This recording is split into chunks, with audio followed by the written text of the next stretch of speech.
It's doing a buffering right now. We're at 90%.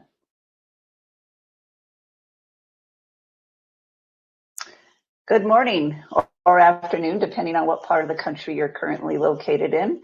Welcome to our session on Application Lifecycle Management, which is really staying current on JD Edwards. My name is Susan Szymanski, and I'll be the primary presenter with our session today. And Don Landrum is also on with us, and he will be providing input and answering questions at the end of the session. A little bit about myself. Probably met or I'm familiar with a lot of you. I've been working with ERP software systems for over 35 years and working with JD Edwards for 22 plus, sort of ages myself here. I've been in a number of different roles working within the capacity of JD Edwards with CD Group and Denovo. Enough about me. Let's go to our key topics for the session today. We're going to talk about what is Application Lifecycle Management, ALM? How do you prepare for that support model? And then how do you adopt the ALM support model? And how does it benefit your company and your IT team? And then, of course, the ALM roadmap. So you may have heard of ALM throughout the conference here this year. What ALM is continuous innovation. So there's been a lot of names given to this type of solution. Continuous innovation, code current. Basically, it's just staying current on JD Edwards once you're on 9.2. Once you're on E192, you can adopt this model. And we're going to talk about that in a little bit. But Oracle now produces software in shorter cycles, ensuring that the software can be implemented at any time. Now, when I say that, right now the standard cadence with the apps updates has been once a year. They're tending to come out in the November, December timeframe. So it seems to be once a year for the apps updates. This aims at building, testing, and delivering software faster and more frequently. So in the past, there hasn't been pre-9.2. There wasn't a consistent cadence with when am I going to get an upgrade and what's going to be included in it and what's it going to take to implement it. So this 9.2 code current continuous delivery model is intended to smooth out that curve, right? Remove some of the unknowns. It helps reduce the cost, time, and risk of installing the changes by allowing for more incremental updates. And we're going to talk about that in a minute as well. And then it provides you, as the Oracle customer, the choice of when and how you want to upgrade. Summarize it, simplify it, more frequent releases, smaller footprint, reduce the cost and effort associated with applying those updates, reduce the time frame and the associated investment, and allow you as the Oracle customers to more quickly recognize the value of the JDE updates. The investment that Oracle is making and continues to make in JD Edwards Enterprise One, it allows you to adopt that and leverage that more quickly. And then it's a new environment versus new servers. Now let me expand on that a little bit here. When we say a smaller footprint, what that means is JD Edwards / Oracle is only once you're on 9.2, and I don't want to be too repetitive in saying that, but you have to be on 9.2 to adopt this model.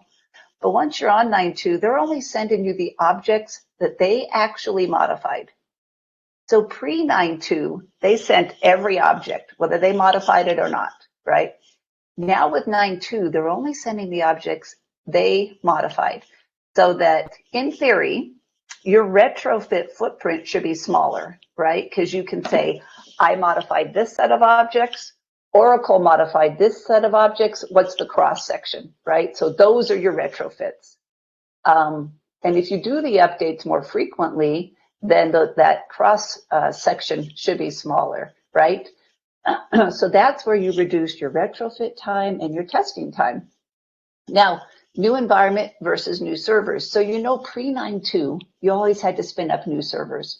a new deployment server, a new employment enterprise server, new HTML servers. Now with 9.2 and the continuous delivery model, you have the option. So you can spin up new servers. Let's say you're all on Windows 2016, just for the sake of this discussion. You could take them all to 2019, but you don't have to. To apply the code current apps updates, you could apply them to your existing DV or PY, or if you can't do a code freeze, that your development is too dynamic, you could spin up a code current environment to support it. So everybody's footprint in JD Edwards is different, and your level of complexity is different, and you're going to hear that from our panelists. But you have the option. You don't absolutely have to spin up new servers to apply an update. It's not a dependency. So I hope that makes sense, and we'll talk about that a little further. So that's my very brief introduction into what is Application Lifecycle Management and what does it include. So within Denovo, ALM includes the application update as well as the tools upgrade, right? So within Oracle, they are publishing or GA tools upgrades more frequently than your apps upgrades, right? We spoke earlier, the apps upgrades their cadence is about once a year. Tools upgrade is more like 2 to 4 times a year. The tools upgrade is a smaller footprint. You probably heard at this session, 9.2.5.3 of the tools upgrade just came out. And there are a lot of associated apps, ESUs, with that tools upgrade. So they are still mutually exclusive, right? You can still do a tools upgrade and not have to do a code current apps upgrade. But we recommend if you're going to do the code current apps upgrade, you incorporate a tools upgrade at the same time to leverage the same test cycle, right? You may opt to do multiple tools upgrades throughout the year, but the important thing is when you do the code current update, apps update, incorporate that tools upgrade at the same time. Hopefully that makes sense. We are going to take questions at the end. So if you have any questions, jot them down and we can certainly review that further down in the session. So we're going to move now to our panel discussion. I'd like to introduce our panelists for our session today in alphabetical order. Stephen Baird from the Anschutz Corporation, Howard Smith from Take-Two Interactive Software, and then Michelle Tucker from Vecellio. So what I'm going to do is I'm going to ask them a few questions related to application lifecycle management. They have all adopted that model with Denovo. So I'm going to go around the room, if you will, the virtual room, and ask these questions. So starting with this order, Stephen, I'd like for you to introduce yourself and tell us why you elected to adopt the code current continuous delivery model, what's important to your business, and maybe where you're at within that model. How many times have you applied code current? Are you just starting the model? So let's start there. So Stephen, if you could take it away. Sure. Thanks, Susan. Yep, Stephen Baird. I'm the Director of Applications Development at the Anschutz Corporation. I've been here for about 9 years. I've been working in the JD Edwards space since the early 90s, which also dates me as well, probably by the receding hairline. Yeah, I've worked in manufacturing, I've worked in entertainment, worked in real estate trust. The company I work for right now is a private holding company. We own several companies around the world, quite big in media and oil and gas and travel and leisure. So yeah, very interesting company. We went to Apps 9.2 in the summer of 2018. We had been on 9.0 before that for several years. And when we finally got to the point of doing the upgrade, it was just an enormous undertaking. It was quite arduous. It took a long time to figure out where all of our customizations were, what needed to be retrofitted, get test plans in place. It took us months. It took us probably, I've lost track of time, but over a year. At the same time, we were moving off of iSeries and onto Microsoft platform. We were also moving data centers. So we had a lot of moving pieces going at the same time. So that upgrade, very challenging, very stressful. I never want to do it again.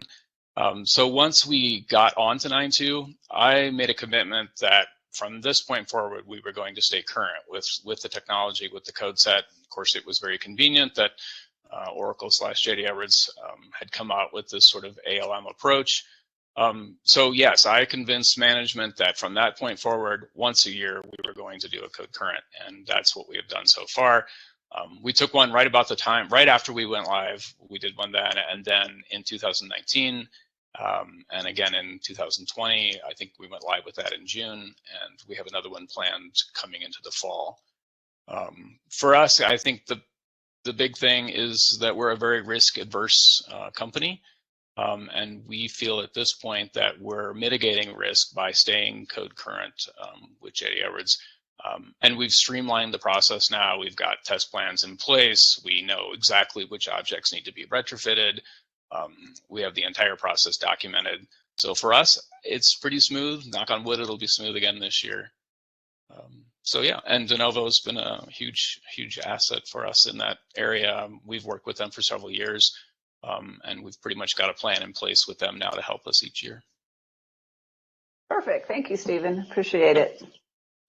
Howard, your turn. Do you want me to repeat the question? No, that's all right. My name's Howard Smith. I'm an ERP director for Take-Two. We actually produce entertainment in the form of games. So I guess some of our bigger ones are like something like GTA, Red Dead, NBA 2K. So we make games. I've been here about 10 years. Again, I'm going to age myself. I started with JD Edwards, actually working for JD Edwards in '95. So again, have multiple years experience working with the software. When I actually joined the company, we were, believe it or not, on XE, and that was about 10 years ago. So the first project I got involved in was to upgrade to 9.0 because our international team had already implemented 9.0 and we were like 3 years behind them. To say it was an experience would be an understatement. They had never applied an ESU. So we started off looking at the software, finding bugs that we were unable to apply the ESUs because they hadn't applied one in 3 years, which would have made it a brand new implementation for our European counterparts. This year we actually went, last year we actually went live and finally moved to 9.2. Again, the issue there was we were basically looking at, we had to not only look at the code that we had to retrofit, we also had to look at what we had fixed because we hadn't applied the ESUs. So there were fixes in the new code that we had actually fixed that we had to undo. So we probably had a developer we probably had to allocate at least one developer just to figuring out what it was we had done that we no longer needed. So it increased our effort of both development and testing. So we made the decision basically as a company that we were going to stay code current because we had two major projects. The first one probably took us almost 18 months to 2 years because we also have blackout windows. So we can only go live at certain times during the year. So when we miss something, you can actually delay a project by 6 months simply because you can't implement new software within a certain window because of these games as a company. So we're just starting the process since we went live last summer, and we're looking to basically kick off the code current starting this summer. We're probably going to do 2 tools releases this year. We'll do one when we actually update the apps, but we're actually going to be looking to do a tools upgrade shortly because there's some great new opportunities within the current tools release for orchestrations, and we've gotten heavily into using the orchestrations. So we'll probably start that hopefully within the next month. Perfect. Thank you, Howard. Appreciate it. Michelle, your turn. Sure. So good afternoon. I'm Michelle Tucker, and I work for the Vecellio companies. We are a heavy highway construction, bridge, rock quarries, asphalt plants, energy services from coast to coast. Fourth generation company. I've been with them for 27 years in the capacity initially on the accounting side and the majority of time in IT. So I've got to see lots of fun things over the years. We are a JD Edwards customer. We've been on JD Edwards since 1999. For those who remember the push of the Y2K, that pushed us there. We were on World for a period of time, and then we went to E1 9.0, and that was, I can tell you, the go live 10/28/2013, a date I will never forget. And so that probably set us in motion to get to the space that we're in now, to stay code current. But we are on 9.2. Update 4 we just took in the fall, and we're on the tools release 9.2.4.4. And so a lot of what you both have already said, Howard and Stephen, we're adopting that model, working with Denovo this year. We're a small IT department, so it's been really nice to partner with someone who can do a lot of the heavy lifting for us, on the CNC side.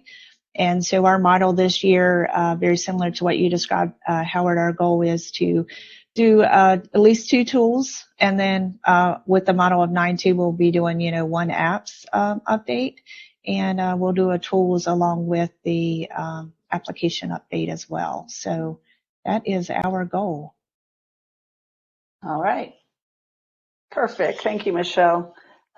This next question might just be applicable to Stephen, since he's in the code current model, and he's applied the code current updates multiple times. But Stephen, when you compare code current, you talked about this a little bit with the last question, but when you compare code current with a previous upgrade project, can you give a little bit of insight or input on the overall project timeline, impact to the business, retrofit effort, those components that tend to greatly influence the pre-9.2 upgrades, right?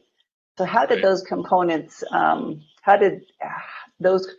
play out in the update code current type project? Yeah, since we've been through it a couple times, it's becoming more and more seamless for us, which is obviously helpful. But earlier on, historically, we were doing the tools release separately from fixed current, mostly, again, because we're risk adverse, and I didn't want to introduce too much change at one time. And so we would do, tools release in the fall and fixed current in the spring or something of that nature. This year, Denovo convinced us that everything would be okay if we did them at the same time. And so we kicked off the process in January, February. And at the time, it was pre-COVID. We were hoping that our Denovo consultant would be on site and that the process would go pretty quickly. And so we put down tools release and fixed current in our test environment, and then COVID hit. And so we paused, and we kept thinking, well, eventually things will get better and we can continue with the consultants being on site. Of course, that didn't happen. So we ended up doing the entire thing virtually. We went live in June in production. Everything was virtual. Everything worked perfectly. Tools release and fixed current at the same time. I think it helps us now because we've documented the process so extensively from when we started back in 2018. So we've got everything laid out, test plans and spreadsheets, Word documents on exactly the steps we're going to walk through, things to look for that were gotchas the last time around. We get the functional team involved from testing process. And so we've pretty much got a project plan all laid out. And at this point, it's just actuating the plan. We're in the midst of another project right now, but as soon as that's over, sometime in the August timeframe, we're just going to activate the plan, go through the fixed current tools release, and be done with that. And I would expect we would do the whole thing in about 2 months. We probably have 50 to 70 objects to retrofit. That list is shrinking, and it probably only takes us a week or 2 to get through all those retrofits. It's more the testing cycle that takes more time. So yeah. Okay, perfect. And that was a good point that Stephen brought up. The updates are a good opportunity to try to, if you can, deprecate some of your customizations, because not only could they be moved to new feature functionality that's provided in the update from Oracle and the subsequent ESUs, but also could those customizations be moved to personalization, right? Can you remove them out of an actual customization to more of a personalization, and then they don't impact your current project going forward? There's no retrofit required, if in fact you can move that, right? Because pre 9.2, we were doing a lot of forms changes, on the glass, because we had to go into the form design aid and do those. But now with 9.2 and personalization, you don't have to do that anymore. So a lot of those customizations can be deprecated, removed, retired, and move them to personalization, and then they wouldn't impact your updates going forward. So that was a good point. And we've kind of touched on this one, but I don't know if you guys can quantify benefits to the business or expected benefits to the business for Howard and Michelle. So Howard, I know we talked about, a shorter timeline, right? It shouldn't be as expensive to your business, but anything else you could quantify or qualify as a benefit to the business for with adopting this model? Well, I think the biggest one is probably the shorter time frame and the less amount of time that we have to involve the business. We've gotten to the point, having just done the upgrade, we have a lot of what we call test scripts that we go through, and we typically go through an IT testing piece first. So a lot of times, depending on how invasive the change is, we'll actually document the testing, and the business in many cases will sign off based on seeing our documentation of the testing rather than actually having to spend an enormous amount of time doing the testing. A lot of it depends upon how system critical the application is. So for certain things like, sales, purchasing, we do spend more time with the business going through a user acceptance test. But we basically have tried to limit how much we actually have to get them involved in order to basically speed the process up and also to allow them to continue doing their jobs.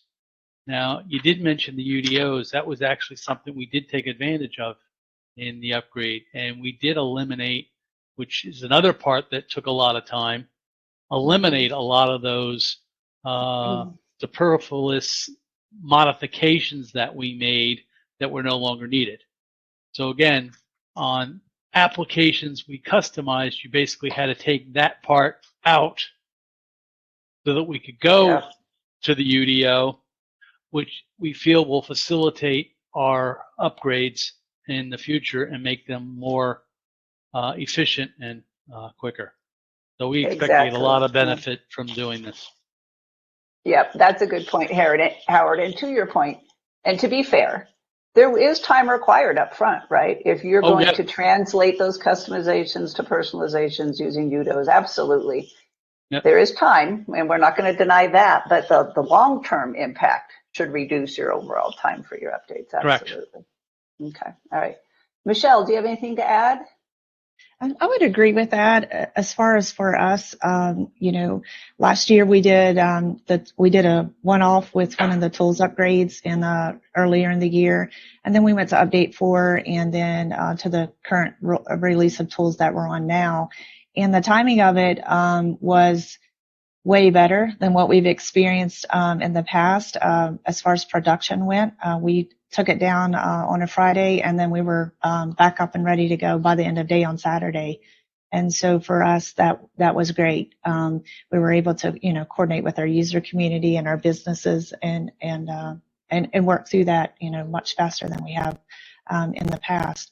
And when we went to 9.2, that's part of the gains. You want to stay code current so that you can do all the bells and whistles. And so for us, our users seeing the gains has been great. Just going to be able to do like the composite pages and the watch list and things like that.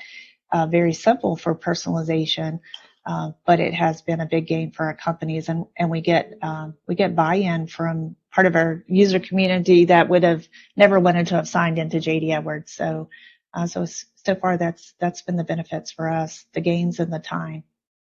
Yep, and that's a great point also, Michelle, that user experience. If you do adopt, some of that Cafe One and some of that latest technology, the user experience is just so much greater, and they actually are excited about using the software, and they'll see a difference, right, with the update. Yeah.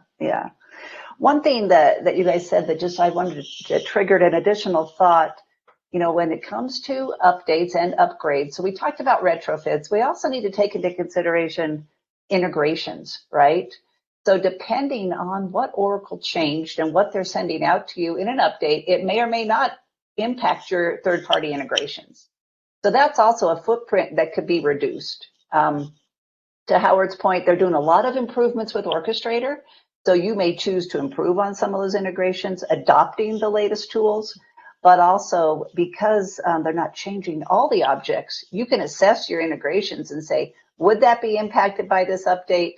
How thoroughly do I have to test that integration? So I think that's also a component that could be reduced once you get on the ALM model.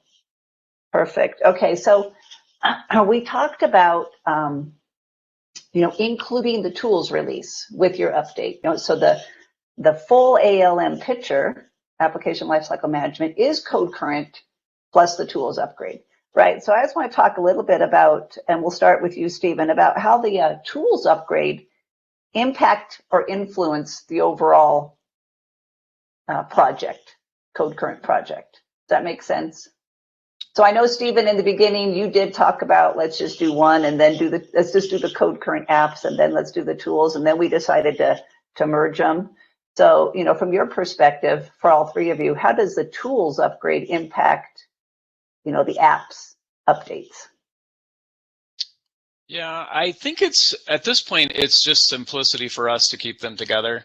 Like I said before, I was nervous at first about having too much change at one time, but I've seen the light now, and that's not to be a concern. And so now, it's just a simplicity thing of let's just do the entire project at once and get it over with.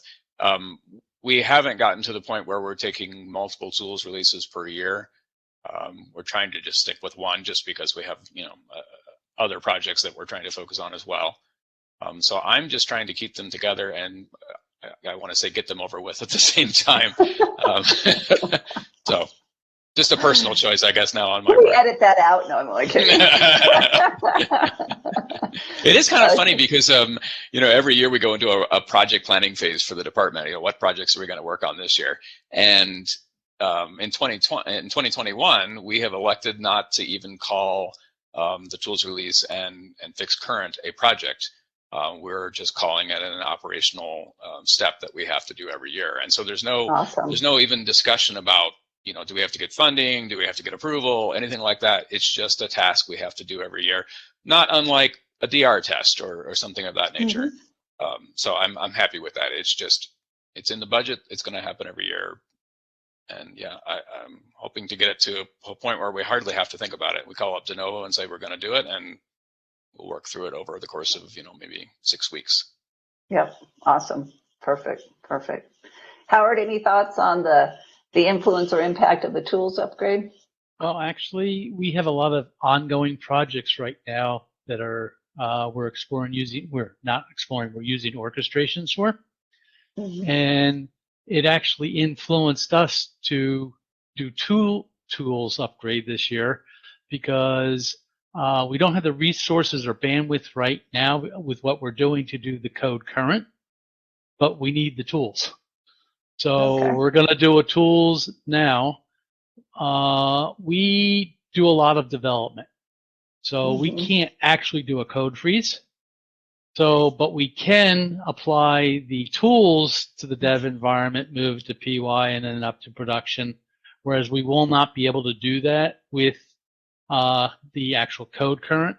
So when we actually do the code current, we will be laying down a code current environment in order to continue to provide enhancements for the business while we work on the code current project. So, but we will obviously go code current with the tools at the same time, because actually during our upgrade, we actually did upgrade the tools in the middle of the upgrade to be at a more current release to be able to take advantage of it. So Right. we actually Okay. didn't go live with the tools that we actually started with. And we have that on a lot of projects, depending on the scope of the upgrade project, pre 9.2, not so much with 9.2 updates now, but yeah, that's a good point. Thank you. Michelle, any thoughts on the tools upgrade as it relates to an apps upgrade or even independently? Yeah, sure. So for us, tools, we've always looked at, what is required and what is recommended, because those are two different things. And so now I'm moving more to a set model on how we're going to move forward with Code Current. We are just going to make that part of the plan. That, for updating the applications, let's see what the latest tools is out there, and let's get there. Okay. Perfect. My last question for the panelists, and they're probably very relieved. No, the last question is lessons learned. Anything you'd like to share as it relates to lessons learned or pain points with your Code Current or to getting to 9.2 even? Because I think we have some listeners either in the session today that will listen to this recording who may not even be on 9.2 yet. So we know there's a lot of lessons learned to get to 9.2 and a lot of pain points. But anything you want to share as it relates to the Code Current model as far as lessons learned or pain points or considerations that maybe the other Oracle customers could benefit from? Let's start with you, Stephen. I'm a huge proponent of documentation. So I would say document. Much like Michelle, our company's been on JD Edwards since 1999, about 2000. And when I came in 10 years later, we were lacking a lot of documentation, and it was a huge struggle to figure out all the customizations that we had in place and where all the bodies had been buried. And so we took a significant amount of time going through the Apps 9.2 upgrade to document the process. So now that when we do the fixed current, we know exactly what objects to go look at. We have specific notes about code changes that need to be made.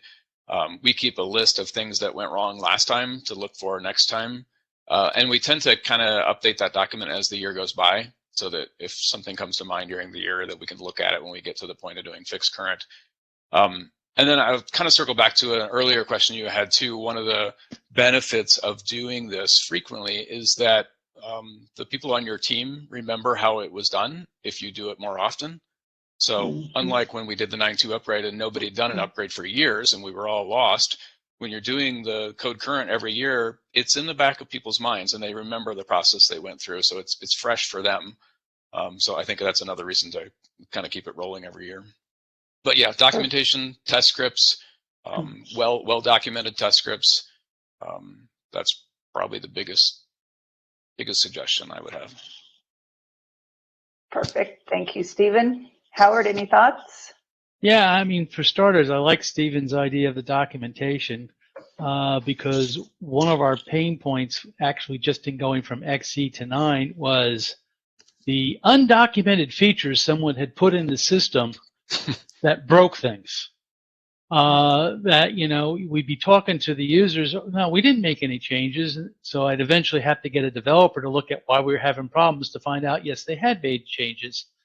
The other unfortunate thing we found is they changed base code, which is in my mind, a big no-no.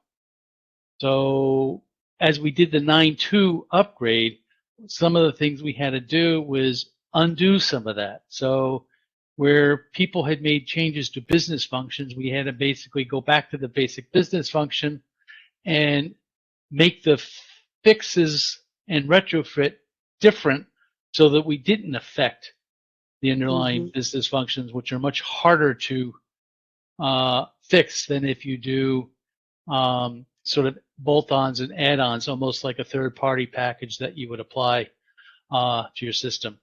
And the amount of time we had to spend because of that researching.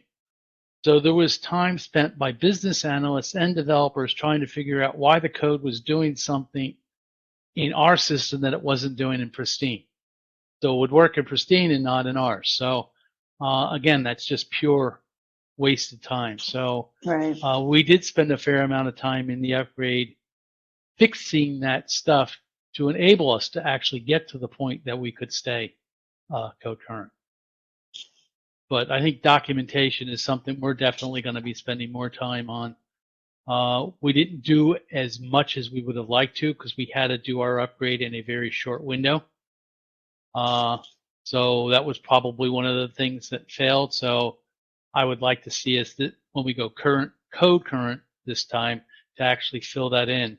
And we do plan to make a sort of overall project plan that we can use for future code current projects, just to facilitate this. Absolutely. Yep. Okay. Perfect. Thank you, Howard. Michelle, any thoughts? And I would agree. Documentation is super important for us. It's something that we did very early on, so it makes the process easier for us. We already know what objects are retrofitted. We know where our customizations are and those things. So it's less time for us and less frustration on the users as well.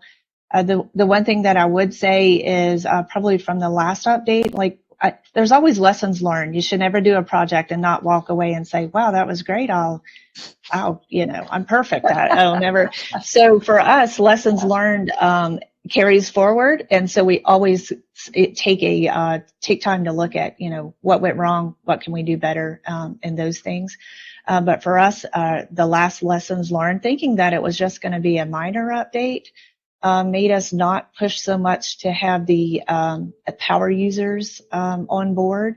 Everyone knew we were doing the update, but we didn't do a lot of, we did a sign off, but not necessarily push for that intensive testing in some of our modules.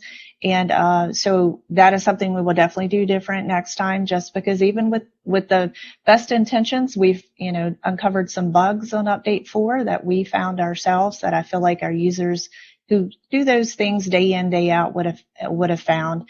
Our IT department we're technical, but we're also functional. So we often tend to take the heavy lifting when it comes to a lot of the testing. So a lesson learned for us is, always involve your power users from JD Edwards. Even the minor things have bugs. Yeah. So we're fighting a couple of those. And that's a good point. Yep. And everybody uses the software a little bit different, right? It's configured a little bit different. So yeah, I think that testing is critical. Okay, perfect. I'm going to ask the panelists to still remain with us. I'm going to go through, that ends the questions for the panelists. So I thank you all, Michelle, Howard, and Stephen for participating in that discussion. I'm going to move to a couple more slides and then we'll open it up for questions. So, the next point was, how do I prepare for the application lifecycle management? As we talked about before, you have to get on 9.2. A lot of the Oracle user base is on 9.2, but there are still several that are not.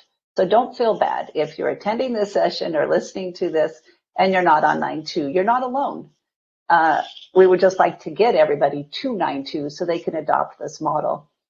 And again, what these guys just talked about, our panelists, leverage that upgrade to 9.2 by updating and retaining your test scripts, inventory and document your customizations, inventory and document your integrations.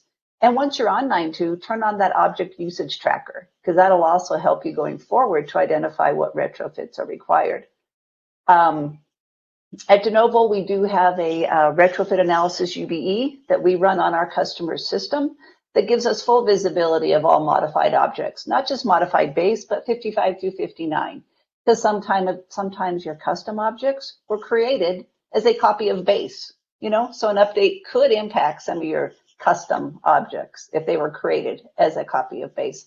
So this is just how do you prepare to get on that model, right? And then how do you adopt it? And again, this is a little bit repetitive, but the code current, the functional / application updates are published annually. That's the cadence we're seeing right now. Oracle's not going to publish that it's an annual cadence, right? But that's what we're seeing right now is about an annual publishing of those software updates.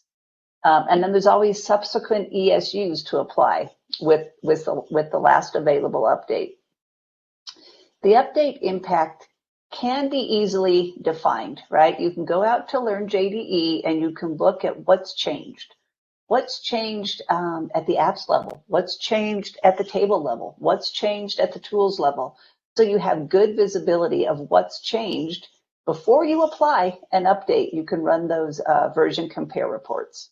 And then again, define your cadence. Most of our customers are a once a year.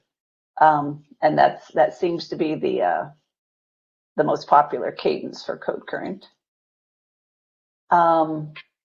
The tools upgrade, which we talked about before, is published multiple times per year. You can evaluate your infrastructure for the tools upgrade. Do you want to upgrade your servers? Do you want to update your OS? Do you want to add new servers? So it's a good time to evaluate your infrastructure and your server definition with the tools upgrade. And again, Learn JDE, great tool by Oracle. If anybody on this call has never used it, contact us. We'll happy to walk you through it. Great tool available from the Oracle website. You can get on there and compare the tools releases and what's included. So how does this service model work? I'm going to let Dawn contribute here. Denovo has a Code Current as a service, which is the ALM that does the Code Current, the tools release updates. And then we leverage the knowledge that we learned with each update. We're able to leverage that going forward. Like Howard and Stephen had said, and Michelle too, leverage what you learned, right? So let's, we know we did these retrofits before. This one to the 4210 was pretty complex if we have to retrofit that one. Rest of these are pretty minor. So you have that insight, and that native knowledge grows as you do each of your updates. And then again, I have the additional considerations with the infrastructure, the new servers, or the OS upgrade. Don, you want to add anything to the service model? Yeah, I think the thing that I would say is that, as a standard, our offering is based off of unlimited entitlements. And so you get unlimited product updates and unlimited tools releases per year. To use it as an example, as of a week ago, Howard was planning on starting his product update next week, I believe, and we were going to do a product update and a tools release, and things shifted. And now we're doing two tools releases, a tools release now and one later with a product update this summer. And Howard had that entitlement as part of our standard service. We do offer the service where it does have limited entitlements for customers that are very definitive of that they only want to do one a year or one every 2 years. But we believe the best way to leverage the JD Edwards software and to take advantage of what is being delivered by the Oracle team is to have it as an unlimited model. The other considerations that we include in this for our cloud customers is that if it requires OS upgrades or database upgrades to meet the minimum technical requirements, we offer that as part of the service. So we've attempted to deliver this as a prepackaged, defined service that gives the customers the entitlements that they need to have this as a planned, budgeted item that they pay for and don't have to worry about going to get the project approved for. So that's the way we've approached it. I know we're going to run up against time here, but there were a couple questions that came up that I did want to pose to the panel. And I guess the first one is centers around that, over the years where we have worked with customers on upgrades, there's always been this concern of the disruption to the business. Why would we would never do this once a year. We'll never do this multiple times a year. It's just too disruptive. So my question, starting with Stephen, since he's now gone through a couple cycles of this, is, Stephen, how are you guys managing with the business to make sure that this isn't disruptive, and have you proven out that you can do this once a year without having a major business disruption that that they have an issue with? Right. I think we're kind of fortunate because we do have a standalone team called a business services team. There's 5 or 6 individuals on that team, and they're really the super users on the functional side of JD Edwards. So we're partners with them, and they realize that every year we're going to do a code current. They're going to be involved. They do a lot of the testing for us. They do a lot of the communication to the user base for us. Most of the user base, I don't think, ever really knows that anything is changing or going on unless they see new functionality that's appeared. But we try to obscure it from them or abstract it from them as much as possible. We do, of course, all the testing in DVPY, and try to have all of our I's dotted, T's crossed before we go live. And when we go live, we just plan it for a maintenance weekend when we would be down anyway if we're doing patching or whatnot. So we try to keep it as seamless as possible for the end users. We are fortunate because we have this user group that's helping us with the testing process, though. Okay, great. So Michelle, since you've gone through the same thing, I'll pose the same question to you. Yeah, and I would agree with that. And for us, as far as like the user community, they are, in the end, you will hear from them if it doesn't go well. And so by us providing the gains for the things that they've seen, it's made them, buy into the process. And we spend a lot of time with the testing, up front, what is a showstopper? Let's get that taken care of so that when we are ready to go live and to go production, it's, again, like I said, we just did the one update went down Friday at noon, and we were back up on Saturday. So really for us, just almost like a maintenance weekend, like Stephen said. And then the last question I will direct to Howard. So it's a pretty big change of going from a project-based upgrade model to a service-based, where you've got an entitlement to do it, once a year, unlimited. What process or how challenging did you find it was selling to the business that this model was right for Take-Two? I don't think it was hard to sell because of where we were going from 9 to 9.2 was such a major undertaking that required a lot of effort from the business. I mean, and the fact that we had a shorter than optimal runway due to can't say it nicely. We used to be OMCS customers, and they basically kicked us out. So when we were supposed to be starting the upgrade project, we started a move from OMCS to OCI, which kind of delayed the start of the upgrade project, but unfortunately didn't delay the intended go live date. So we actually did something a little different for us this time. Instead of doing a sort of watered down a cascade type project, we actually rolled out the UAT in more of an agile approach. So as we started fixing and development, we did IT testing and then did the subsequent business testing while we were still doing development in other areas.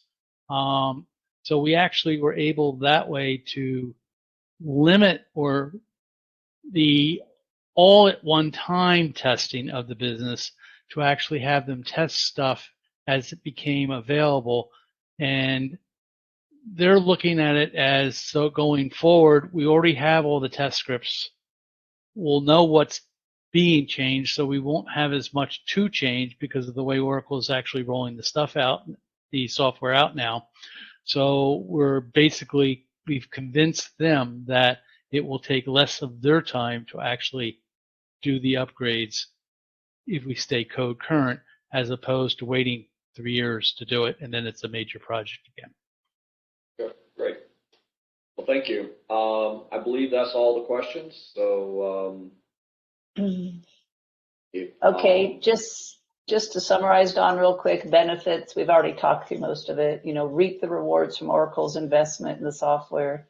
The product update is performed in days instead of months as far as the update. Now we solve our testing and retrofits.